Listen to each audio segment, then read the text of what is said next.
हरे कृष्णा। प्रेम से बोलिए विष्णु भगवान की जय, सूर्य देव भगवान की जय। वैशाख मास महात्म कथा लेके आए हैं अध्याय 2, जो आप लोग प्रेम मंचित और ध्यान से श्रवण कीजिए। वैशाख मास के विशेष मास माना गया है। हिंदू धर्म में वैशाख मास में सबसे सर्वश्रेष्ठ मास माना गया है। भगवान विष्णु की कृपा प्राप्त करने के लिए इस महीने में सूर्य उदय से पहले पूर्व स्नान करनी चाहिए। पुराणों के अनुसार वैशाख मास के महीने में भगवान विष्णु की आज्ञा से कल्याणकारी हेतु जल में समस्त देवी देवताओं को निवास रहता है।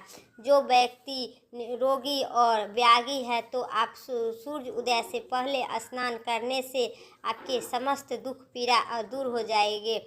और जो दुखित और तकलीफित है तो आप सूर्य उदय से पहले स्नान करके और सूर्य देव की पूरा मुँह घूमकर जल ढारने से आपके घर में सुख शांति और समृद्धि आएगी। तो आइए वैशाख मास के महत्व कथा आप लोग के रसपान कराते हैं। कथा दो है। इस चैनल पर नए हैं तो सब्सक्राइब करके बेल आइकन प्रेस करें, क्योंकि मेरी चैनल पर वैशाख मास महात्म अध्याय 30 दिन की कथा लेके हम उपस्थित रहेंगे। तो आप लोग श्रवण कीजिए। प्रेम से बोलिए सियावर विष्णु भगवान की जय, सूर्य देव भगवान की जय। वैशाख मास की कथा का रसपान कीजिए। नारद जी ने कहे, वैशाख मास में ब्रह्मा जी ने सब मासों से उत्तम सिद्ध किए हैं। वह माता की भांति इस सब मास से सर्वश्रेष्ठ मास माने हैं। जीवों में सदा अभिश्रेष्ठ वस्तु प्रदान करने वाले हैं।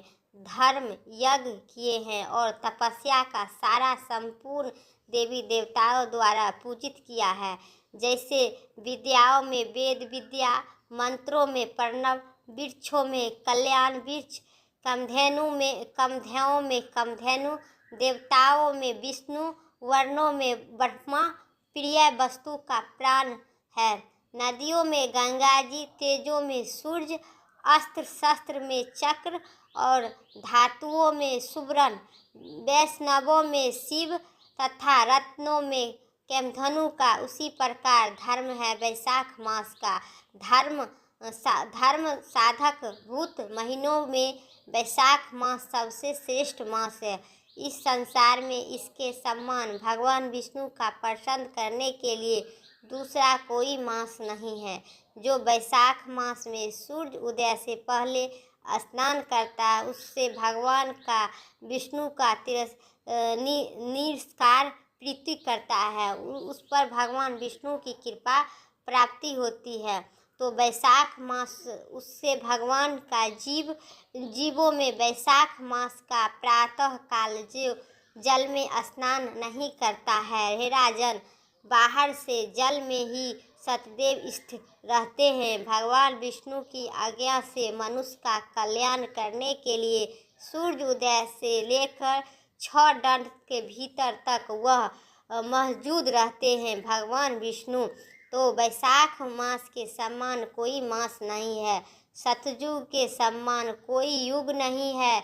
वेद के समान कोई शास्त्र नहीं है और गंगा जी के समान कोई तीर्थ नहीं है।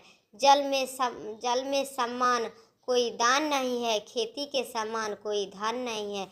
जीव से बढ़कर कोई लाभ नहीं है। उपवास से समान कोई तप नहीं है। इसे कहते हैं वैशाख मास के सबसे श्रेष्ठ मास माना गया है, सबसे उत्तम मास माना गया है। वैशाख मास में जो प्राणी जो दान पुण्य और श्रद्धा भाव और चित्त से करते हैं उनके भगवान सारे कृपा प्राप्त करके सारे दुख दूर कर देते हैं। वैशाख मास सबसे उत्तम मास माना गया है। भगवान विष्णु की माँ से अति प्रिय जो व्यक्ति श्रद्धा राह चलते हुए को पानी पिलाता है, खाली पैर को चरण पादुका देता है, उसे सब भगवान का जो विष्णु लोक की प्राप्ति होती है। जो मनुष्य वैशाख में सड़क पर रात्रि के लिए पाँव लगाता है वह विष्णु लोक के अति प्रिय होते हैं। निर्क्षेत्र पर पापोदान प्रोस का पाव, देवताओं का पितरों में तथा ऋषियों का अन्यथ तीर्थ देने वाला, जिससे पाँव लगाकर रास्ते में थके मते मनुष्य को संतुष्टि करवाता है, उससे ब्रह्मा विष्णु और शिव इत्यादि देवताओं को करने वाले हैं।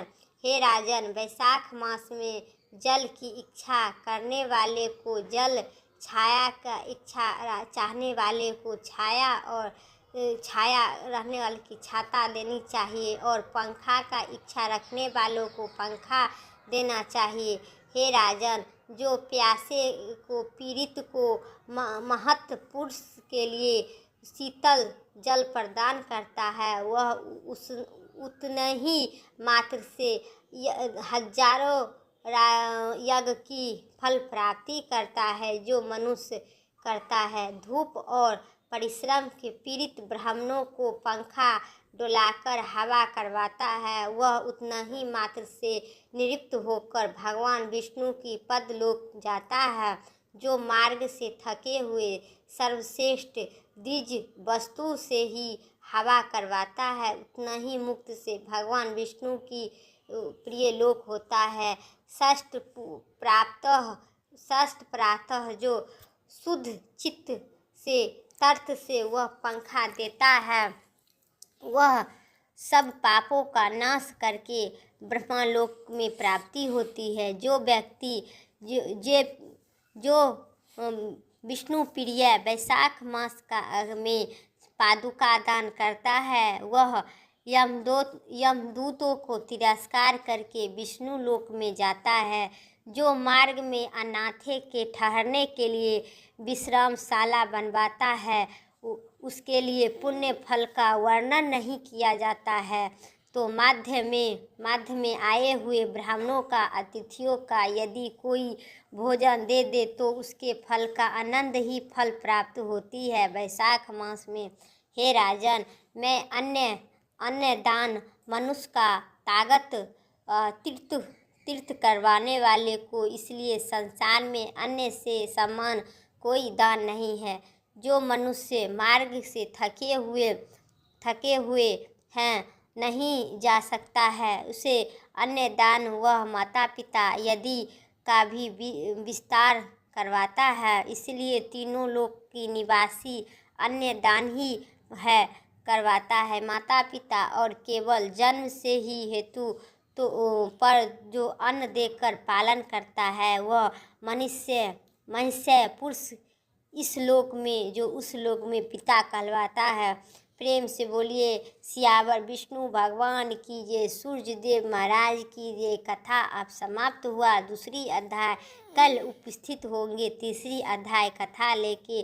तब तक के लिए चैनल पर नए हैं तो सब्सक्राइब करके बेल आइकन प्रेस करें और कमेंट में ज़रूर लिखें जय हरि विष्णु। फिर नेक्स्ट वीडियो लेके आते हैं, तब तक के लिए जय हिंद जय भारत।